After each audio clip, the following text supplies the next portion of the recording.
1. This was many years ago when I was a server at a buffet in a casino. I was 19 years old at the time, and this casino was known to have some major events for wrestling and boxing there. So of course we were always busy before and after the events, 'cause we had an all-you-can-eat crab and shrimp during those times. We usually made bank on those nights as far as tips go. However, I was underage and couldn't serve at tables that had alcohol on them. So being a buffet, we were expected to clear empty plates quickly. We also served drinks since we didn't have a fountain for people to serve themselves drinks. Now this is where the fun comes into play. It's an event night. They have scheduled me to work. I get this section with 2-seater tables, really small tables. Barely holds 2 people if I'm being honest. There were 2 gentlemen in that were sat in my section, but they were drinking alcohol, so I couldn't serve them. So I had to ask the girl that was of age to serve that table for me. No biggie. Well, the buffet manager and all his smarts thought having one of-age person serving an event night was a good idea. This poor girl was pretty much serving all the tables, and me and the other 2 workers were there serving a table each in our section. This girl wouldn't let us touch any table in her section. She had the section with multiple families who were not drinking alcohol. So needless to say, I was trying to help by just grabbing dishes. I didn't care about tips, just wanted to make sure the dining room was as clean as possible. Now, back to these 2 gentlemen in my section who were being ignored by the girl who was supposed to be taking care of them. So I said screw it, and I told them that I'll get their dishes if they would be willing to put them on the table next to them that had no customers. So they did, and I would pick up the dishes and chat with the 2 men. Found out they are trainers of a couple of the boxers at the night's event, really nice guys. So they get to the end of their meal and place down $20. The buffet was about $20 at the time. As they got up, they say, "This is for you, make sure you have it." I look at the table with the alcohol and tell them I can't touch the table because I'm underage. So they proceed to grab their beer bottles, they had about 2 each, and place it in the waitress's section that was supposed to be taking care of them, on a table she hadn't cleaned yet. They say, "There you go, have a nice night." They must have been some good trainers because they were there for the event and always asked to sit in my section and forgo the beer. Always left amazing tips. 2. My manager makes everyone wait, sometimes up to an hour after closing and doing side work, clocking out to have a meeting, where he basically yells at us about insignificant things that are common in all restaurants. And when I try to confront him to have a reasonable discussion about it, he just loses his temper and storms off and won't even have a conversation or hear anyone out like an adult. This is a place that has no support staff. We have to bus our own tables, run our own food, and do everything. When it gets busy, it can be difficult to run our own food, so he gets mad when he has to actually help and does not promote teamwork. Nothing but criticism, even if we do a good job most of the time and only make small mistakes that are very insignificant. Server jobs, including mine, have been threatened over this and other small micromanaged issues like side work tasks that aren't as important as actually taking care of tables. Issues that most well-run and well-managed restaurants would see as normal, with management actually understanding, being reasonable, and actually taking care of the staff and taking our backs. I have worked at a couple of places like this before as well, but this place is toxic and disrespectful, as well as getting yelled at and cussed at close enough to a table where the table can see and hear it. Not to mention, some of the younger staff whine and complain to management about small things that should not be a big deal at all, and we get coached on it, so there's favoritism, and the favorites don't even get in trouble by doing the same shit some of us do and don't do. Also, a lot of nights it's overstaffed and slow, so the money isn't even worth it. They stress side work and deep cleaning duties on these days, when we have no tables, and threaten our jobs over it if we don't start it by a certain time, or go to the bathroom or something for 1 damn minute during. I'm just blown away. This is one of the worst, most unprofessional serving jobs out there. I just have to rant to other people out there who understand and have been in similar situations before. Thing is, it's not hard to find another job with experience in my city. But the next job I have accepted makes the schedule 2 weeks out, so I won't be able to start there fully until 2 weeks. And I can't afford to miss work right now at all due to finances, so I can't just justifiably walk out and quit on the spot. Has anyone tried any temporary short-term gigs or jobs in between jobs, just for a couple of weeks that would get me through until I start the new job? Sorry for the rant, just had to share. 3.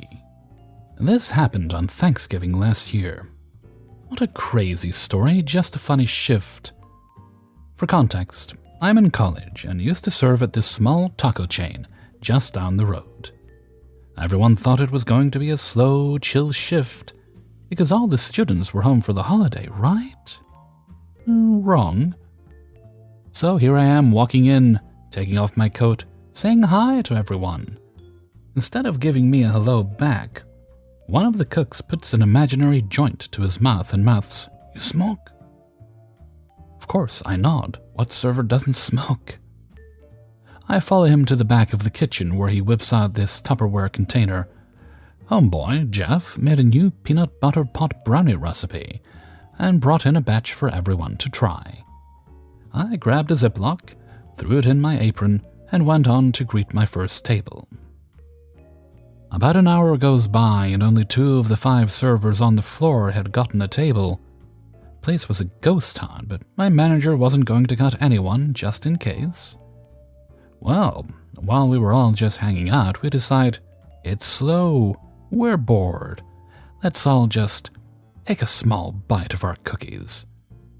Jeff had absolutely no idea how strong they were, so he told us all to proceed with caution. Some of the kitchen staff, including my manager, ate about half. I was just going to take a nibble when the damn thing broke in my mouth. YOLO, I guess. After that, it started picking up. I'm taking table after table, lying out of the door for this small taco joint. Well, let me tell you, I swear that was the fastest edible to hit in the history of edibles. We were all red-eyed and giggly running around this damn restaurant. Next thing I know, I'm 8 tables deep, whining to the dishwasher that I was not prepared to be that high. She wishes me luck, and I go to greet my next table. You know where this is going. One of the most complicated tables I've ever had. I didn't think it was possible to complicate a frozen strawberry margarita. But somehow this man managed to. Here I am, looking this man in the eyes, smiling and all, while he recites all the whack alcohol substitutions he wants in his margarita, and won't even let me get a word in to tell him that we actually don't have that alcohol here. We literally only sold margaritas, beer, and whatever cute margarita the bartender came up with that month. He finally takes a breather. But I'm so out of it, he genuinely said, "Hello?" "I'm sorry, sir.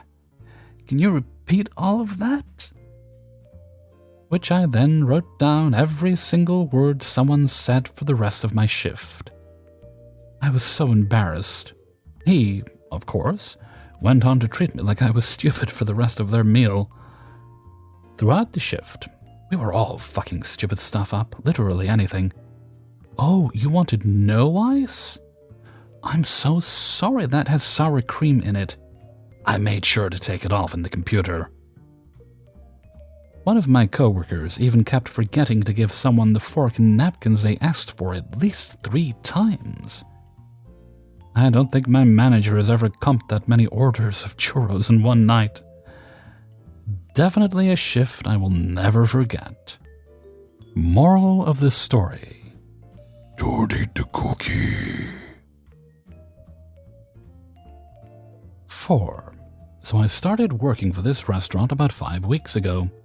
I had gotten warnings about her from multiple people in the community, but I decided I can handle difficult people and went for it anyways.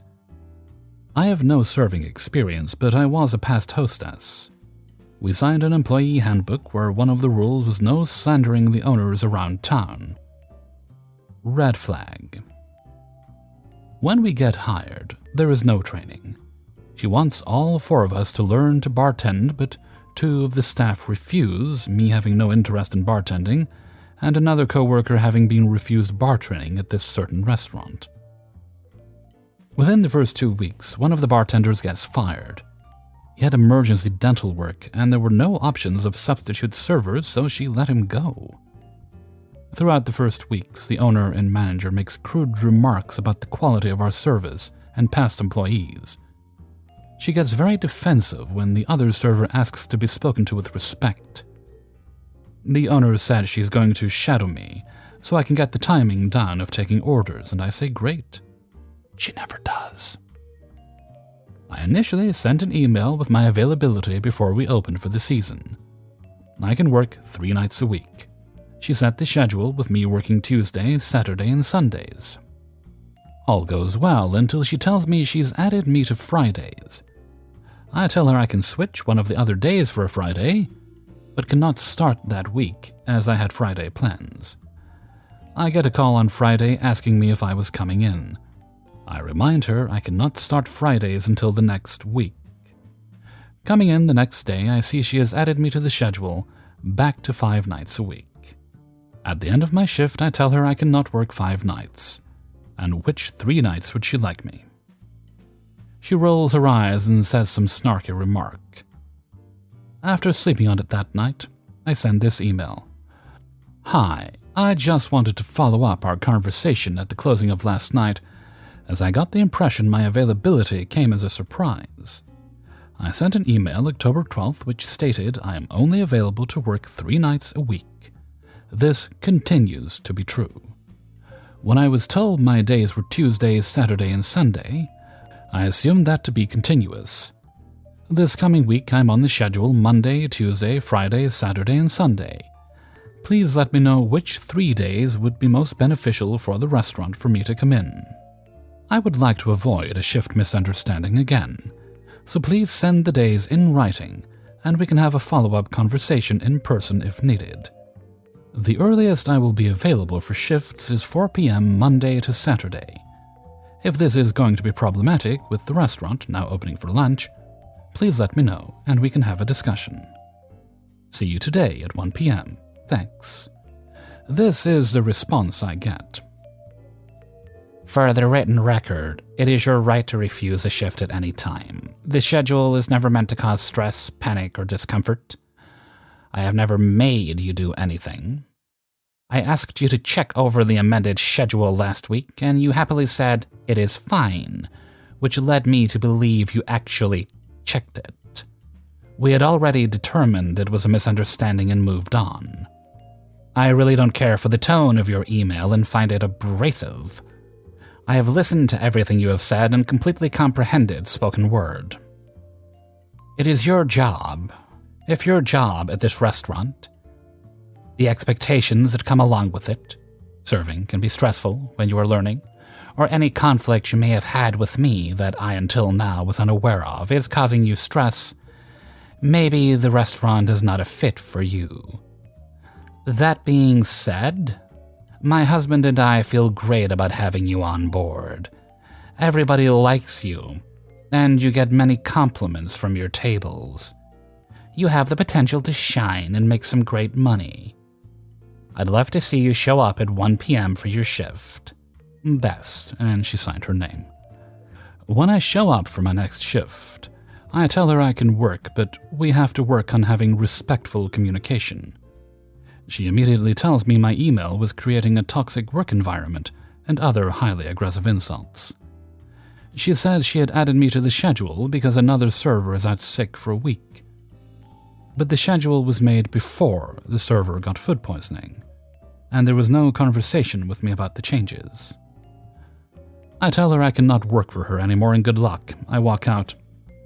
Now I hear she's been telling people I left due to being unable to handle more than 2 tables at a time, that I refused all training, and that some people just aren't meant to be servers. What the fuck? Her email literally said I was doing well, and that I get many compliments. I can't even fathom how she's going to keep her restaurant running. They've been open for less than a year, and none of her front of house came back for the season, and she's already lost 50% in 5 weeks. Vent over. 5. Back before I knew what a COVID was, I visited a pub in Dublin. In the pub, you can sit and disregard your responsibilities, spending hours reading, drinking, chatting, playing board games and cards, and listen to old men tell tall tales, one of which you're about to hear now. I chose to read a book and stay all day drinking pints and relaxing. The pub had a fair bit of history, so I figured it was a good part of town to take my leisure and while away about 6 hours and pints or so. It was about 3 p.m. by this point. I had been there since about 10 and had drunk about 5 pints leisurely and gotten a fair chunk of my book read. It was busy, but not too loud. Until, however, a particular group of girls came into the pub. I heard them before I saw them. They were fresh off the plane with their suitcases in tow, and all wearing sweatshirts with big letters on them, saying to me they all went to American universities. There were no seats left. I was sitting at a corner table that had about 4 unused stools around which anyone was welcome to take or to join me. "Excuse me," a voice did cry. "we want to sit here." "You can take if you like. There's plenty of room," says I. "No, sorry, you don't understand. We want you to move so we can sit there." "Well, I'm not ready to move yet. Why not sit down here with me? It's perfectly fine. I don't mind the company." They proceeded to whine and groan that they just want to enjoy the pub and that I'm being really selfish. One of them went to get the manager. The manager arrives with one of the girls leading the way. She points at me saying, "He won't move." The manager of the pub wasn't very pleased with being torn away. "And why would he? He's been here all day." It was at that point they all turned on him, decrying the service and demanding that they were going to take their business elsewhere. "Okay then, that's for the best, I think. There's no room here really for you and your big cases anyway." He gave them some nice recommendations in the area, and away they went. The barman comes over with a card reader asking if I wanted another pint and mentioned that I looked pretty comfy, so didn't look like I wanted to move. Proceeded to have a couple more pints, chuck a $5 in the tip jar, and then get the fuck out pretty sharpish after that. Someone else could have been using that table. How selfish of me. Hey everybody, Hellfreezer here, and thank you very much for listening to Spinning Plates, episode 193. And thank you very much to everybody who allowed me to use their stories in this video. If you'd be so good as to hit the like button, share the video around before you go. Those 2 little things help make sure I can make more videos in the future. Sounds simple, but it does help. Righty, let's see. This, Spinning Plates, and that should be a Saturday, right? Should be. Unless somebody's been playing with time again. But no, let's see. Well, as it's Saturday, there should be a stream tonight if all goes well. We'll be playing some Phasmo. If I'm on my own, then we'll go back to Sherlock Holmes. I will finish it one day. I promise. I have been enjoying it. But I don't think I will be. So probably we'll be playing Phasmo. Right. With that being sorted, let's move right along to Hellfreezer's question of the day.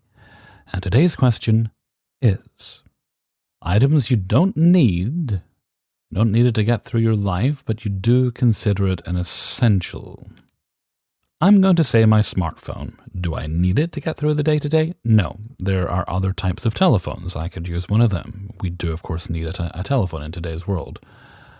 However, I generally have things playing at night when I'm relaxing, or when I'm out and about, I'll have audiobooks and podcasts on, and it helps me stay sane. It helps me block out the outside world because I generally like just not be bothered by outside sounds. I'd rather be listening to something more pleasant when I'm out and about. But I don't need it. I can and have done without it.